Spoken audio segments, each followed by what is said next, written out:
안녕하세요. 힐링토크 회복을 사랑해주시는 시청자 여러분, 정선입니다. 와, 우리 힐링토크 회복이 벌써 500회를 앞두고 있네요. 깜짝 놀랐어요. 저 여기 처음에 출연자 게스트로 왔었죠. 네, 그러고 나서 MC 요청을 받았을 때 이렇게까지 깊게 발을 담그고 싶진 않아요, 하나님. 아직 이거 그럴 깜냥은 아니에요라는 그럴듯한 포장하에 계속 미루다 이걸 시키셨을 때 딱 1년만 하고 그만둬야지. 2년만 하고 그만둬야지. 그러면서 어느덧 울고 집에 가고 감동받아 잠이 들고 그런 날들이 겹쳐서 5년을 만들어내네요. 놀라운데요. 좀 특별한 일을 기획해보고 싶었어요. 그래서 힐링토크 500회 그 전야제 겸 굉장히 원래 크리스마스 이브 뭐 이런 느낌으로 전야제가 좀 더 페스티벌 같은 느낌이잖아요. 오늘 핫한 분 모셨습니다. 근데 그만큼의 위험성도 각오를 하고 갑니다. 저는 이분이 나오신다 그랬을 때 와 라는 감탄사 딱 하나만 외쳤었는데요. 5년여 동안 아주 긴 재판을 집행한 결과 대법원에서 무죄 확정을 받은 사건이 있었는데요. 기억하시나요? 그림 대장 논란이 있었던 가수 조영남 씨입니다. 저랑 개인적으로 친분이 있는 그런 분이신데 오늘 조영남 씨가 어떤 이야기를 풀어놔 주실지 기대가 되고 걱정도 되고 묘한 마음인데요. 그동안 마음고생 많이 겪으셨을 것 같아요. 처음으로 진짜 무죄 확정 판결 이후 처음으로 기독교 TV에 출연하신 그분의 이 결심 도대체 이유가 뭔지 그것도 궁금하고요. 뭐 긴 말 필요 없죠. 제 앞에 나와 계십니다. 어서 오세요. 가요계에 살아있는 전설이 떴다. 가수이자 화가 조영남. 지난 5년간 그림대장 논란을 겪었지만 최근 무죄 판정을 받은 그가 기독교 방송 최초로 힐링토크 회복을 찾았다. 모태로부터 신앙을 물려받으며 미국의 신학교에서 신학을 공부하고 하나님을 노래하기까지 그가 보내온 찬란한 인생이 궁금한데 예수의 겸손 닮아가고픈 모태 신앙인 가수이자 화가 조영남의 회복 스토리 지금 바로 공개합니다. 학교 TV에 출연을 하셨단 말이에요. 저조차도 놀랍습니다. 이 행보가 그렇게 결심하신 이유? 예수님은 어떤 분이세요? 가장 매력 있는 분이에요. 내가 왜 신학을 공부하게 됐는지 네네. 그 스토리를 좀 궁금해요.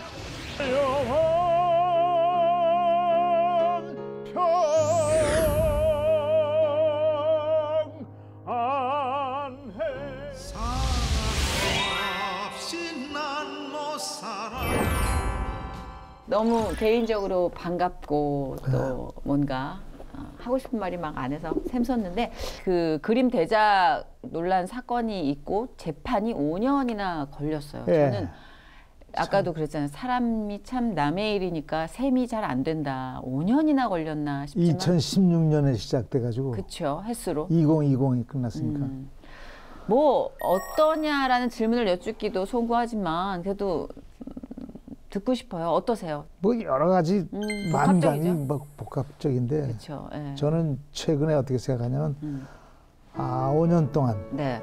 국가가 대한민국이 너가 이제 늙어서 목소리 안 나올 때가 됐지 않냐. 네. 그러니까 이제 그림을 그려서 먹고 살아라. 이렇게 국가가 오히려 사실 저를 그림 대장 논란이 일어났을 때 화가로서의 조영남 그 생명에 대해서 굉장히 사람들은 부정적인 견해를 내비쳤을 그렇죠. 때 반대로 나 그림으로 먹고 살라고 시간 주는구나. 국가가 나라 전체가 그래도 처음엔 너무 충격이고 좀 놀랐을 것 같아요. 그게 이제 놀란 게 다른 게 아니라 사기. 네네. 저의 걸린 죄명이 네네. 사기라는 거에 대해서 충격을 받고 또 1차에서 또 유죄가 났어요. 그렇죠. 징역 10개월에 집행유예 2년. 네네. 그러니까 우리 친구들이 네. 야 집행유예면 너 감옥 안 가도 되니까 네. 그냥 나와서 방송하고 노래하고 그렇게 살아라. 근데 그렇게 할 수도 있었어요. 1년 만에. 네. 근데 가만히 생각해보니까 그렇게 되면 내가 평생 사기 사기 그쵸. 죄, 네. 사기꾼이라는 꼬리표를 걸 달고 다녀야 되죠. 네. 죽을 때까지. 그래서 이건 아닌 것 같다. 그런데 우리 체계가 법 체계가 네. 2심이 있고 기가 막혀요. 2심, 1심에서 저 억울하면 2심으로 올라가 고등법원, 네. 또 대법원까지 네, 맞아요. 3심제가 있었어요. 그래서 2심으로 올라가자. 그리고 올라가서 드디어 이제 무죄를 2심에서 받았죠. 1심에선 유죄였고 예, 2심에서 2심 무죄 판결을 받으셨는데 사실 그 결과가 완전 뒤바뀌어가지고 나왔는데 첫 번째 유죄는 굉장히 크게 나왔어요. 그렇죠. 근데 무죄는 그렇게 크게 안 나왔어요. 그러니까 이게 어찌 보면은 참 좀 아이러니한 일인데 항상 무죄는 적게 알려지더라고요. 그렇죠. 예. 그래서 그런 의미에서 뭐 아직도 뭐 조금 찜찜해하는 분도 계시고 호불호가 갈릴 텐데 그래도 이렇게 결단을 내리고 기독교 TV에 출연을 하셨단 말이에요. 네. 저조차도 놀랍습니다. 이 행보가 그렇게 결심하신 이유가 있으세요, 혹시? 한 가지 분명한 이유가 있는데 그걸 지금 제가 얘기하면 네. 큰 스캔들처럼 또 번지기 때문에 아, 저 때문에 나오셨다고 그러시는 거 아니에요? 그러려고. 도대체 저랑 스캔들을 만들려고 10년을 이렇게 노력하시는 이유가 뭐예요? 부질없이. 아시면서 우리 평소에 이렇게 존댓말 하는 사이가 아니고 야 네. 오빠 정선아. 동생 하면서. 아, 왜냐하면 정신이 항상 젊어서 저는 조영남 씨 나이를 이렇게 숫자로 입력을 해놓질 못해요. 그러니까 뭐 제 주변에도 이 또래 다른 분들에 비해서 정말 철이 없으셔가지고 오빠 하는 사이인데 이제 농담처럼 그렇게 이제 주고받던 아주 친오누이 같은 그런 사이죠. 근데 사실은 그래서 그런가 조영남 씨가 여기 나와주신다 그랬을 때 딱 드는 생각이 걱정이었어요. 정말 괜찮을까? 아직 사람들이 좀 불편해하지 않을까? 그러면서 순간 옛날 제 생각이 난 거예요. 제가 출연을 한다고 그랬을 때 친한 사람들이 아직은 좀 이르지 않아? 라고 했을 때 내가 느꼈던 상처. 내가 보통 사람이랑 섞일 수 없어? 왜? 나한테 무슨 문제가 있어? 그러니까 위한다고 해주는 말들이 상처가 됐다. 그게 사건 나고 얼마나 됐어요? 저 복귀한 게 한 10개월 만이었어요. 저는 좀 빨리 복귀를 했죠. 그 사고 터지고 네. 10개월 후. 네네. 라디오로 복귀를 했으니까 문매를 그로부터 한 3년 더 맞았죠. 근데 조영남 씨한테 그런 마음이 들었을 그러니까 때 3년 걸렸네. 3년 더. 저는 지금도 꼬리표가 따라다녀요. 아, 그래요? 네. 근데 그 좋다고 저한테 걱정하듯 해줬던 사람들의 마음을 이제 알겠더라고요. 그때는 왜 나를 일반적인 카테고리에서 빼놓고 저렇게 특별 대우를 하지 기분 나쁘게 그랬는데 애정이었던 거예요. 제가 그걸 느꼈는데 한편 딱 기도를 드리면서 하나님 좀 걱정되는데 우리 영남이 오빠 좀 지켜주세요. 그러는데 정말 눈물이 확 나는 거예요. 그 순간. 진짜 이건 제 간증이에요. 그러면서 딱 드는 미닝, 제 느껴지는 마음에 어떤 마음이 있었냐면 내가 너무 사랑하는 나의 자녀다라는 그 확신이 딱 느껴진 거예요.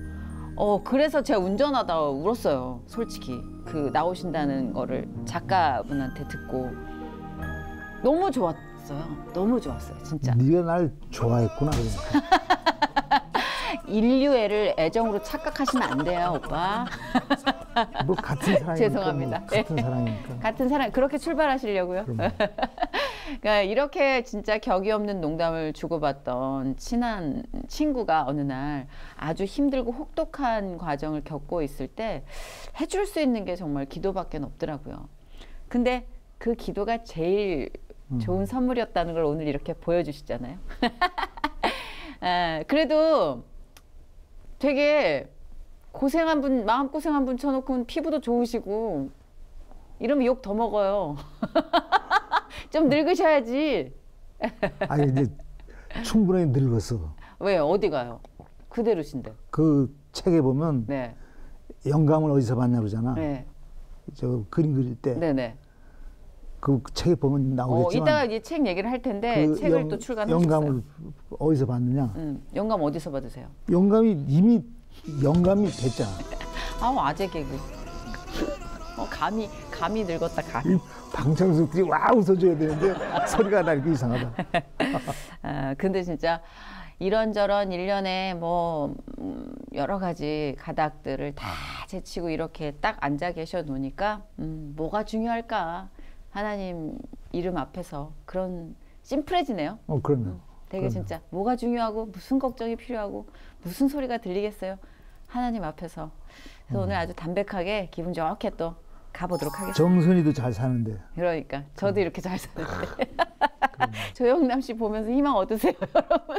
그럼요. 저 보면서 희망 얻으시고요. 그렇게 저렇게 사라지는 인생에 대해서 여러분 의미를 찾아가시기 바랍니다. 그로써 좋죠, 뭐. 근데 이제 그 대장 논란을 다시 이제 뭐 떠올리기는 싫겠지만 그래도 우리가 짚고 넘어가지 않을 수가 없어요. 그 무죄 판결이 조영남 씨 개인에게 미치는 어떤 영향력이나 의미가 크죠? 저 개인뿐 아니고 네네. 이건 세계적인 샘플이 됐어요. 우리가 재판을 하면서 이런 전례가 많지가 않아. 그 재판한 건 전례를 굉장히 따지거든요. 그렇죠. 그렇죠. 거의 없어요. 판례가. 그래서 이번 판례가 굉장히 중요한 세계적으로 판례가 하나 나온 거고. 그렇죠. 사실은. 국내적으로도. 그렇죠. 전부 이게 이 조수 쓰는 사람들이 이렇게 숨어서 무슨 잘못하는 것처럼. 근데 이제는 깨끗해졌죠. 그 현대미술에 대해서 사실은 굉장히 모호했어요. 그 기준이. 그래서 저도 처음엔 몰랐기 때문에 문외한이니까 그런 건가? 그랬는데 이 무죄 판결이 나오면서 정의를 다시 내려준 게 됐다라는 말씀이시죠. 깨끗하게. 근데 그게 이제 아이디어는 작가의 몫이고 그리고 기술적인 부분을 서포트해주는 어시스트죠. 그러니까 그 어시스트의 존재가 수면 위로 떠오른 거죠. 그럼 그분들에게도 오히려 더 공식적으로는 좋은 결과가 그럼요. 되겠네요. 그럼요. 미술계에서는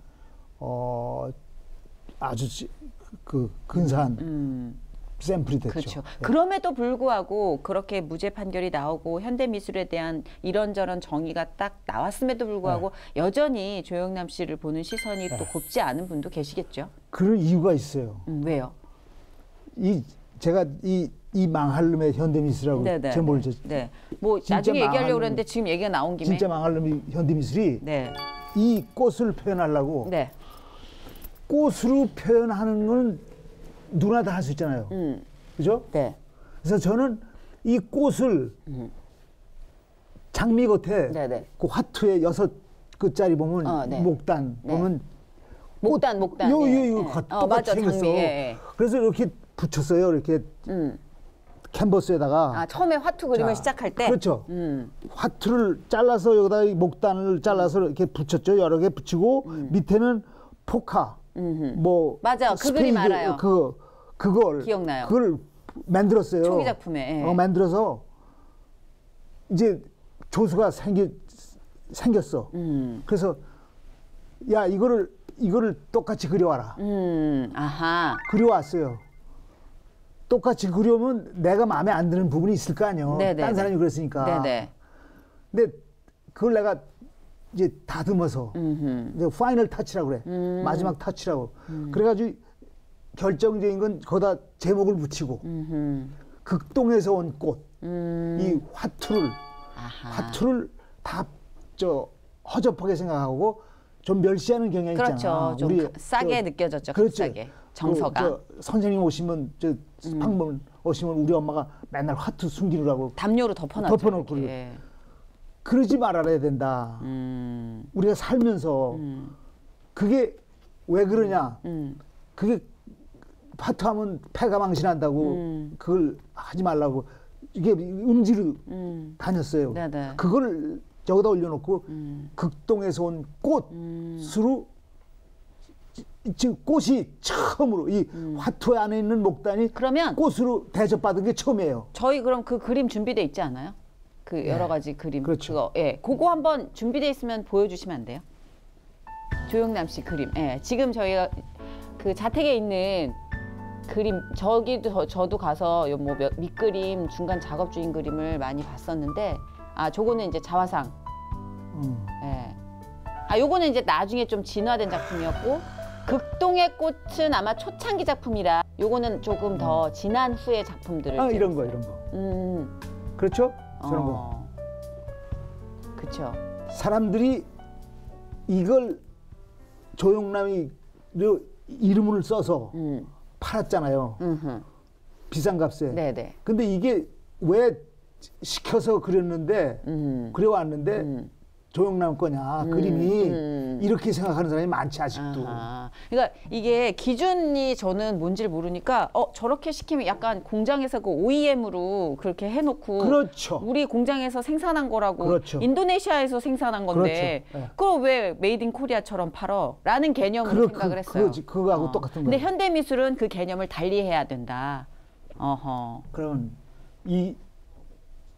저 꽃으로 상정한 제목을 붙이고 네네. 사인한 사람이 주인이어야 된다. 이런 거 확실히 알려줍니다. 그래요. 근데 그 참 그 선이 굉장히 모호했기 때문에 이 5년이라는 지난한 과정의 재판을 통해서 결국 그것이 명료하게 어떤 정의를 가지는구나. 그럼요. 그러니까 사실 그 결과를 유추하기까지 뽑아내기까지 왜 힘드셨을까 생각했더니 대중음악을 또 하고 계셨잖아요. 연예인으로 제가 또 살고 재판하면서 계셨잖아요. 제일 문제가 저쪽에서 공격하는 것이 당신은 그 정식 다 벗고 말씀하셔도 돼요. 당신은 그 정식으로 입단한 그 화가도 아니고 약간 사이드로 왔다. 부업으로 하다가 전업된 거 아니냐. 그런 짓을 왜 그런 주제에 그런 짓을 하느냐 그런 거였어요. 근데 이건 그거하고는 관계가 없는 거죠. 그렇죠. 미술은 이게 하나의 기준으로 전체를 잴 수가 없잖아요. 그렇죠. 이게 미술은 특히 예술이란 장르는 네. 통증이 있네요, 사실. 네. 하여튼 이 결과로 인해서 뭐 다방면에서 이런 부분에 대한 명료한 어떤 정의가 확실히 내려지길 그럼요. 바라고 이게 뿌리 내려지길 바래요. 그 화투를 이제 아까 잠깐 언급을 해주셨는데. 그게 서민성? 그 화투가 상징하는 그 서민성의 매료가 되신 거죠, 그러니까. 그게 팝아트라는 거예요. 저는 팝아트. 저는 트로트 계열 가수가 있고, 맞아요. 저는 팝싱거라고 그러잖아요. 네네. 마찬가지로 제 그림도 자연스럽게 팝아트예요. 그게 분리돼. 인상파 화가도 있고, 그렇죠. 후기 인상 입체주의파 화가도 있고, 표현주의파도 있고, 그런 사람들이 있듯이 갈리는 거예요. 근데 트로트파, 또 국악파, 팝송파, 팝아트, 네네. 팝 그러니까 아트. 장르다. 그렇죠, 장르죠. 팝아트에 속하는 건데, 그건 이제 앤디 와홀이라는 그 워낙 유명한 팝 아티스트죠. 화가가 네. 어느 날 이렇게 그 콜라병을 보고 너무 이뻐서 그냥 이것만 그려도 되겠다 해서 콜라병을 그대로 똑같이 그려놓은 걸 사람들이 사기 시작했잖아요. 그러고 내가 차가 났어. 그래가지고 한국 사람이 좋아하는 게 뭔가, 한국 사람이 콜라는 뭔가. 화투. 그래서 내가 화투 하면 반드시 관람객이 많이 와서 보고 최소한 표현은 할 것이다. 왜냐면 보통 전시장에 가면은 쓱 들어가서 이게 무슨 이것만 해도 나무가 있고 창이 있고 볼 수 있는데 어떤 전시장 가면 맞아요. 이게 뭘 얘기하는 건가? 이게 눈인지 콘지도 모르겠고. 그렇죠. 이게 뭘 얘기해? 그렇게 어리벙벙하지 않게 사람들이 와서 화투 있으면 조금 명료하게. 그렇죠. 이거 화투구나. 근데 제가 여러 가지 굉장히 재미있고 재기발랄한 소재가 모여서 팝 아트로 완성되는 거를 몇 번 이제 댁에서 봤었는데 기억에 남는 거는 십자가가 어느 때부터인가 굉장히 많이 등장했어요. 작품 안에. 근데 저는 거기서 십자가가 확대되어 가고 있는 모습을 많이 봤어요. 예. 같이 섞여 있다가 그렇게 해석해 준다. 정말 그건 본심이에요. 느꼈어요. 우리는 처음부터 완전 무결하게 십자가가 마음속에 꽂히길 원하지만 그거 쉽지 않거든요. 복잡하게 안에서 수많은 게 얽혀 있다가 정리가 되어가고 십자가만 오롯이 남아가는 지금 과정 중에 계시다고 전 들었거든요. 특별히 이유가 있으세요? 이 십자가의 의미가 확대된 이유 안에서. 전 다 태어나면서 김정신 권사님 엄마네 집, 조승초 장로님 전부 기독교 집안에서 태어났어요. 기독교 집안에서 태어나셨어요? 진짜요? 예. 신학 공부 하시지 않았어요? 신학 공부도 하셨다고 제가 들었던 것 같은데. 어떻게 알았어요? 그 외국에서 예. 제가 교회 다닌다고 그랬을 때 막 야 모든 종교는 다 이렇게 융화가 되고 똑같은 비중이 오빠 아유, 그만하세요. 그랬더니 나 신학도 공부했던 사람이야. 막 이러면서 저 막 공격하시고 그랬잖아요. 그래가지고 주님 신학을 공부했어도 아직 주님을 모릅니다. 기도했던 기억이 난단 말이에요 제가. 그 신학 공부하면서 내가 하나 얻은 결과가 네. 예수의 삿발을 잡다라는 책을 쓴 것입니다. 이게 네. 아까 이제 우리가 이 책 이 망할 놈의 현대 미술은 잠시 후에 좀 더 구체적으로 다뤄보겠지만 그 예수의 삿발을 잡다라는 책으로 아주 오래전에 출간을 하셨고 이게 이제 일본에서 번역본으로도 출판이 됐어요. 이 얘기가 먼저 좀 궁금했었거든요. 네. 이게 그러면 조영남 씨의 기독교적인 가정 환경과 예. 또 신학을 공부하면서 본인이 느꼈던 모든 정서들이 여기 녹아져 있는 예. 거예요. 제가 원서를 받아가지고 이제 이건 시간이 좀 걸릴 것 같고. 이건 번역된 거고. 예. 이게 번역된 거고. 원서를 받고 싶네요. 내가 왜 신학을 공부하게 됐는지 네네. 그 스토리를 좀 궁금해요. 빌리그람 빌리그람 목사님. 오셨었죠. 네네. 그때 제가 마지막 날 초대받아요. 그래가지고 노래를 불러. 네. 김장환 목사님, 침례교 네네. 김장환 목사님 통역하시고 김장환 목사님이 육군본부에 난 군대 있을 때인데 네네. 육군본부에 맨날 와서 설교하시고 어느 날 저 일병 내가 빌리그람 목사 통역할지도 몰라. 내가 통역하게 되면 저 일병 노래하게 할게. 경기도 사투리로. 네네네. 그러시더라고. 진짜 저 목사님이 됐어. 통역이 됐어. 네. 그래서 통역하러 가신 거예요. 그럼 노래하러 가신 거지. 그렇지. 상병 때. 뭐 노래 어떤 거 하셨어요? 찬양?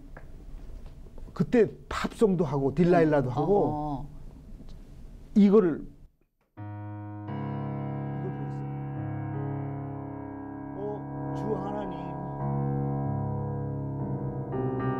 주 하나님 지으신 모든 세계 내 마음속에 그리워볼 때 하늘의 별 울려 퍼지는 뇌성 주님의 권능 우주에 찾네 Then sings my soul my Savior God to thee How great thou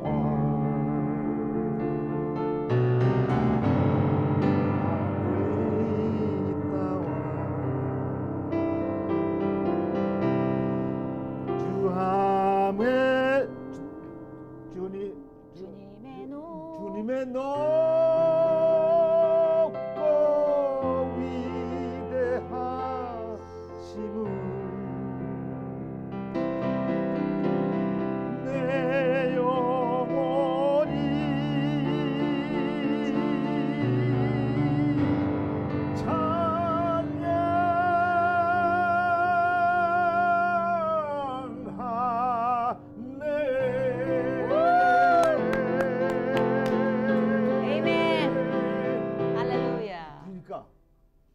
빌리그람 목사 음악팀이 있어요. 빌리그람 음악팀이. 네. 나한테 와가지고 영어로 너 제대한 다음에 우리가 초청하면 미국 오겠냐. 그때 내가 뭐라고 했는 줄 알아? 영어로 대답했어. Absolutely. 영어로 대답했어. 어떻게? 그러니까 어려운 거 말고 yes. Yes. Yeah. Now, right now. 그래서 제대하자마자 미국 가게 된 거예요. 그러면 가서 성가 가수 아, 진짜요? 성가 가서 1년인가 2년 했는데 너무 재미가 없는 거야. 그리고 딱 그 미국의 성가 가수는 왜? 이게 우리가 자기 어떻게 먹고 사냐면 손이 많이 가. 성가 가수가 네네. 노래한 다음에 판 들고 여러분 이거 사라고? 이거 제가 읽었는데 이거 하나에 5불인데 두 개면 5달러. 10달러, 10달러인데 뭐 7불, 이렇게 이걸 해야 돼. 2개 사면 7달러. 이걸 내가 해본 적이 없잖아. 이걸 해야 먹고 사는데, 에이. 일생 그런 거 못 하시잖아요. 난 못하겠다 했더니 김장한 목사님이. 네. 그리고 미국에서는 성가 가수들이 다 설교도 하고 애들도 가르치고. 그렇더라고요. 그렇게. 우리는 그거 못하거든요. 나는 그거 못하잖아. 못하시. 그러니까 김장한 목사님. 그러면 조일병도 저 학교 다니지 그래. 그래서 가게 된 거예요. 야, 신기하다. 쳐놓은 거예요. 쳐넣다니요. 아니 너무 고맙지. 고마운 쳐넣음이지. 쳐넣었어요. 그래도 한 탕자를 살리셨다. 들어가면서 야, 이게 왜 우리 엄마네 가족, 우리 엄마는 웃기는 엄마였어요. 우리 엄마가 왜요? 어떻게 웃기셨는데? 왜 새를 우리 아버지가 중풍 걸린 이런 디귿자 집 있었거든. 중풍 걸린 디귿자 집에서 하나는 팔고 가운데 팔고 아니야 날개 하나를 팔고 하나가 날개가 있었어. 우리 집 있고 안집이었구나. 안집. 방 하나하고 부엌 있는 그 집에 새를 놨는데 그 새 드는 사람이 가짜 꿀 만드는. 가짜 꿀을 만들었다고요. 그러니까 10년 동안 우리 엄마는 새벽 기타 가다 오고 엄마 아버지 시중 들고 짬만 나면 그거 도와주는 거야. 주여 예수를 가까이 하면서 가짜 꿀 넣고서 맛 하려 함은 10년 동안을 가짜 꿀을 먹었어. 어린 마음에 내 동생 조용수라고 저 부산대학교 그 친구는 독일 유학 갔다 와서 서울 와서 그때 그게 꿀이 가짜 꿀인 줄을 처음 알고. 어떻게 하셨어요? 가짜 꿀인지 어린 나이에. 나는 몰랐지. 나중에 진짜 꿀인지 알지. 우리 엄마한테 내가 화를 내면서 엄마는 어떻게 유명한 권사가 어떻게 그 가짜 꿀을 10년이나 만들 수 있어. 그러니까 우리 엄마가 숨도 안 쉬고 안 그러면 월세가 안 나온다고 가간 월세 때문에. 그래 난 하나님은 우리 엄마를 이렇게 순박한 엄마를 천국으로 보냈겠지. 그렇게 생각하는 거지. 근데 진짜 그 시기는 뭐 워낙 그렇죠. 하루 먹고 사는 게 이슈였던 시기였잖아요. 시대가. 그랬구나. 그거 또렷이 기억하네요. 그럼요. 엄마에 대한 추억이. 근데 진짜 저는 그렇게 그래서 할머님 어머님이 다 예수 신학대학 들어가야 돼. 믿으신지 몰랐어요. 왜 우리 엄마가 그렇게 예수만 믿다 죽었나? 네네. 아버지네 가족은 왜 전부가 장로, 우리 아버지만 유일하게 술 안 하시고. 큰 아버지 전부 장로야. 장로 집안. 근데 아버지도 중풍 하다가 내가 이제 대학교 때 이제 집에 가잖아. 네. 그러면 반신 못 써요. 네. 한 손만. 네. 성경책. 네가 한번 대라.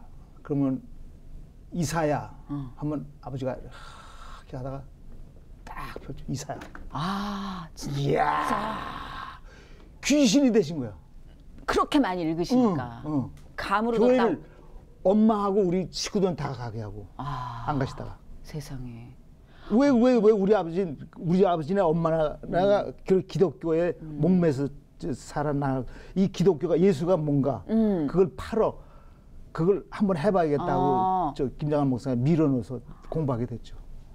그래서 여러 가지 진짜 외부적인 환경도 있고 개인의 의구심도 있고 예수님을 한번 파보자 그래서 들어갔어요. 삿발을 잡았죠. 예, 예수님의 삿발을 잡으셨어요? 예, 그렇죠. 잡았다고 생각해요. 예수님은 어떤 분이세요? 가장 매력 있는 분이에요. 누구냐면 비교해야 돼. 소크라테스, 부처, 마호멧, 또 뭐 있어요? 유교, 공자님. 가장 매력 있는 거. 질문 어떤 의미로 매력이 있어요? 어떤 이유로? 딴 사람들하고 달리 어린애들을 좋아해.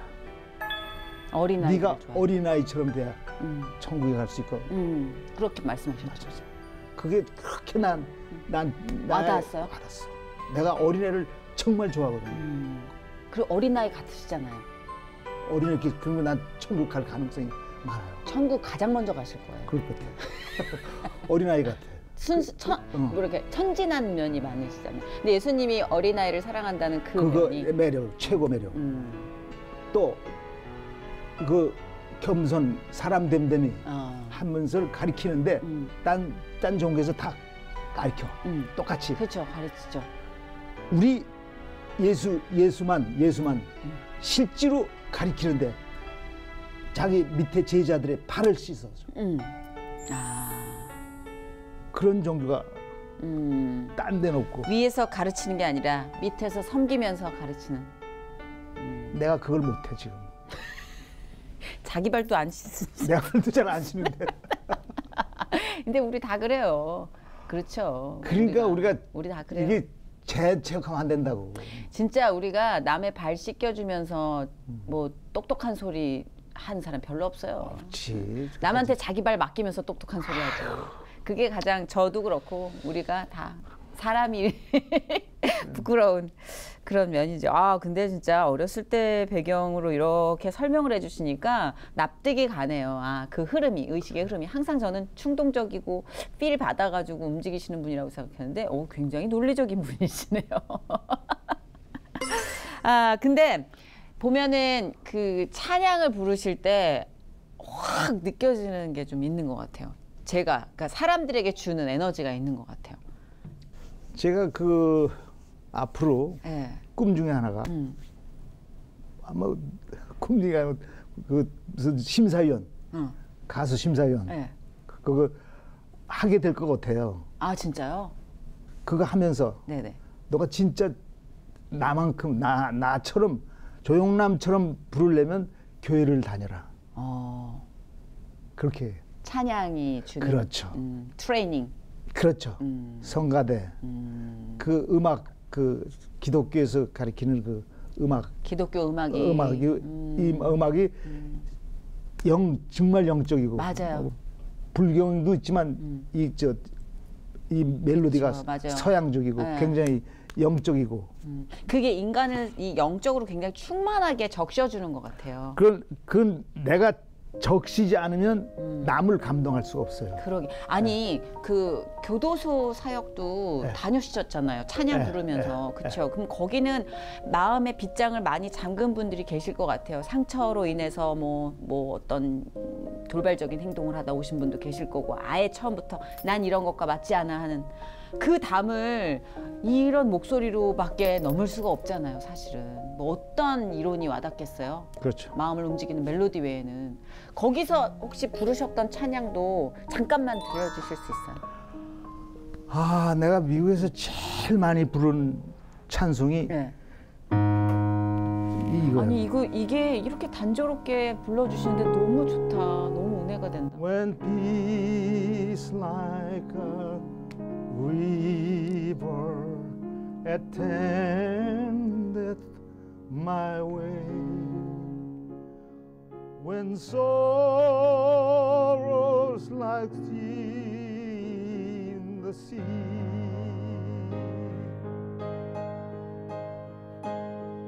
큰 풍파로 무섭고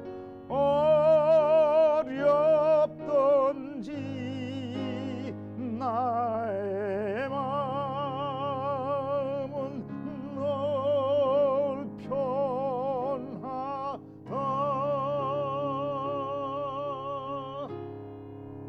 내 영혼 평안해.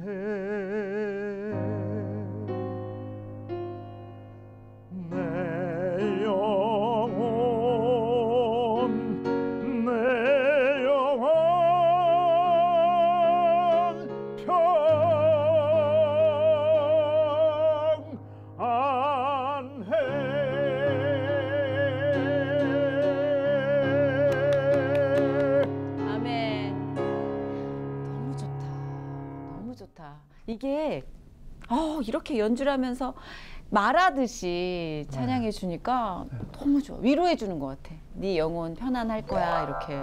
우리 엄마하고 너무 좋다. 자장가처럼 편안해진다. 양엄마셨던 정대철, 이태영 박사님. 네. 저 미국 갈 때 늘 그랬어요. 이태영 한국 최초로 여성 변호사였어요. 네네네. 법정대학. 영남아, 너는 네가 공부하면 의사가 공부하면 의사가 될 수 있고, 넌 정치가 공부하면 정치가가 될 수 있고, 목사가 공부하면 목사가 될 수 있고. 내가 제일 바라는 게 네가 이게 성가 부르면서 전도하는 게 희망이다 하고 미국을 보냈는데 신학교까지는 마쳤는데 거기까지 끝났어. 근데 시간이 좀 걸리더라도 지금 이게 전도하는 거죠. 그러니까요. 시간이 그만큼 우리가 생각한 것보다 더 걸렸을지라도 더 많은 소스, 데이터베이스를 갖고 오셨잖아요. 그렇죠? 네. 그러니까 이게 울림이 굉장히 남다르게 느껴져요. 그 예수의 sat발을 잡다 얘기하면서 이제 결국은 삿발을 잡으신 얘기부터 찬양까지 이렇게 들었는데, 이게 우리나라에서는 인생이라는 그러니까 이 제목이 예수의 삿발을 잡다고 인생이라는 시를 쓰셨다고 제가 들었거든요. 그래서 저희가 찾아서 준비를 좀 해봤는데 이게 성경 말씀이에요. 보니까. 그러니까 조영남 씨가 그간에 반대길을 가는 듯했지만 계속해서 이 흔적들을 남기고 계셨어요. 작가 선생 이름이 뭐죠? 조영남. 작가. 우리 작가. 왜요? 그분이 네네. 느닷없이 인생이라는 노래 언제 만들었어요? 그러니까 누가 만들었어요? 진짜 개인 사찰은 우리나라 국내 1인 것 같아요. 연예인 개인 사찰 다 알아. 다 파나. 정보를 다 알아. 조심하세요. 업데이트가 돼요, 정보가. 근데 제가 이 조영남 씨의 인생이라는 시를 조금 소개해 드릴게요. 태초에 하나님이 세상을 창조하던 그때 천천히 하늘과 땅을 만들고 처음부터 태초에 하나님이 천천히 태초에 하나님이 세상을 창조하던 그때 하늘과 땅을 만들고 산과 바다를 만들던 그때 에덴 동산 저편에 한 쌍의 인간을 살게 했네. 생명 어린 숨결과 따뜻한 마음만에 인생은 사랑, 영원한 사랑. 에덴 동산 저편에 미움의 싹이 움트던 그때부터 에덴 동산 저편에 싸움이 시작되던 그때부터 조그마한 거짓으로 인간은 죄악에 빠졌네. 생명이 멀어지고 영혼이 사라져도 인생은 사랑, 영원한 사랑. 태초에 하나님이 이렇게 하는 거야. 세상을 창조하던 그때에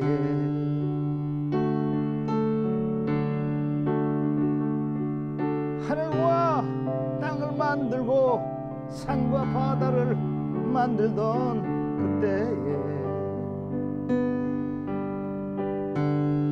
에덴 동산 저편에 한 쌍의 인간을 살게 했네.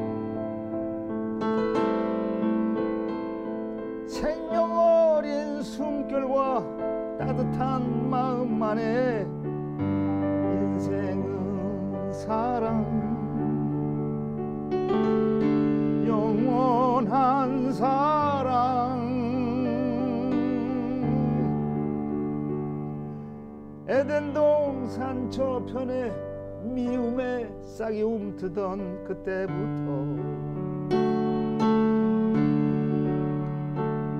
에덴 동산 저편에 싸움이 시작되던 그때부터 조그마한 거짓으로 인간은 죄악에 빠졌네. 생명이 멀어지고 영혼이 사라져도 인생은 사랑, 영원한 사랑. 2000년 전 유대 땅에 한 어린아이 탄생했던 그때부터 세상 죄 짊어지고 나무에 피 흘렸던 그때부터 사랑이 미움이 이기고 평화는 전쟁을 이겼네. 마지막 숨을 거두며 그가 남긴 한마디 인생은 사랑 영원한 사랑 인생은 사랑 영원한 사랑.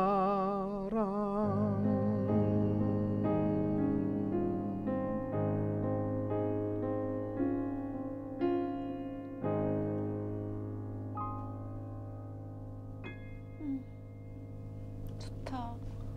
너무 좋다. 그런데 너무 좋다. 세월이 지나고 보니까 아 눈물 날라 그러네. 사랑을 너무 오버하게 해서 너무 사랑을 너무 한쪽에 했어요. 여성들만 사랑했어. 사랑을 좀 아가페적인 사랑을 해야지 너무 에로스 오버했어. 사랑만 그냥 한쪽만 그냥 발달해가지고 이제 아가페적인 사랑으로 좀 이제 인류애로. 근데 너무 좋은데요. 그래서 오늘 이 시간에 그냥 조영남은 조영남이다라는 생각만 계속 하게 돼요. 저 사람은 누구하고도 비교 불가. 그리고 어떤 장르의 사람인지 소설로 말하면 장르가 있잖아요. 약간 그 굳이 구분을 지으란. 근데 굳이 구분을 지으려고 해도 떠오르지 않아요. 그냥 조영남 씨는 조영남 씨다. 그래서 하나님도 별도 관리를 해주시는 것 같아요. 약간 그렇지 않아요? 그냥 일반적인 우리 그냥 아들 딸보다 조금 특별한 별도 관리가 필요한 손이 많이 가는 자식. 좋으세요? 지금 어떠세요? 요즘의 삶에 대해서 어떠신지? 옛날하고 다른 게 이젠 그 영어로 realize라고 그 아는 거야. 이게 기쁨이구나. 이게 인생 살아가는 데서 슬픔이구나. 젊었을 때는 그런 걸 몰랐잖아.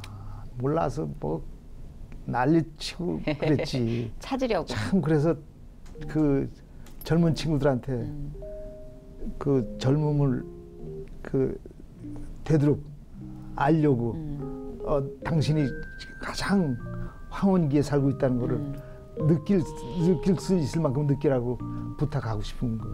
그렇죠. 어떤 작가가 죽으면서 무덤에 써달라고 그랬대잖아요. 청춘은 청춘에게 주고 싶지 않다. 청춘은 청춘에게 주고 싶지 않은 너무 좋은 선물이다. 그 질투하는 건가? 그러니까 이 청춘의 값어치를 모르는 청춘들에겐 청춘을 선물하고 싶지 않다라는. 청춘의 의미는 이미 그걸 지나고 나서 깨닫게 되니까. 저는 그거보다도 오스카 와일드가 얘기한 그 묘비문 좋아해요. 아니야. 어쩌고 이럴 줄 알았지 그거. 우물쭈물하다 내 이럴 줄 알았지. 맞아. 전시회 하시죠? 전시회 소식 진짜 그거 전해드려야 되는데 저는 너무 궁금해요. 조영남 씨의 이번 전시회 특히 더 궁금해요. 어떤 컨셉이고 어디서 하세요? 언제? 그 전시회를 여럿이서 여러 군데서 하자고 그랬는데 네네.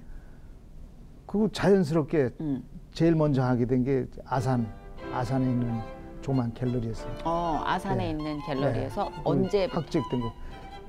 이달 10일 내일 모레 녹화 날 8월 내일 모레. 8월 10일? 예, 12일. 10일. 8월 12일부터 얼마 정도 전시가 돼요?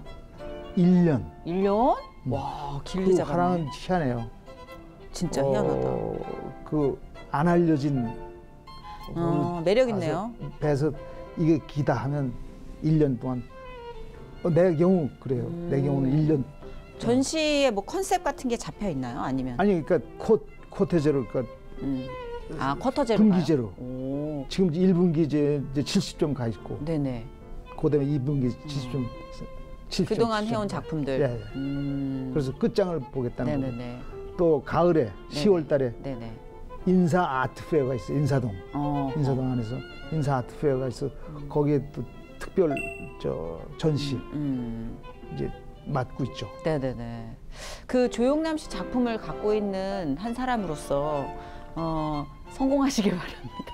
한때 그 그림값이 굉장히 하락을 하여 한간에 굉장히 충격을 줬었는데 이제 다시 이제 좀 그림 가치를 갖고 있는 사람으로서 기대를 해봅니다. 뭘 가지고 있어요?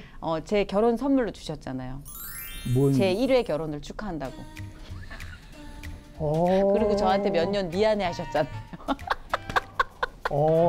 이게 조영남 씨 특유의 농담으로 제 1회 결혼을 하트 아니라 음표 있는 콩나물 이렇게 있는 악보. 그림을 진짜 안 주시는 분인데 저한테 그 그림을 주셨어요. 그리고 뒤에 이렇게 연필로 제 1회 결혼을 축하합니다.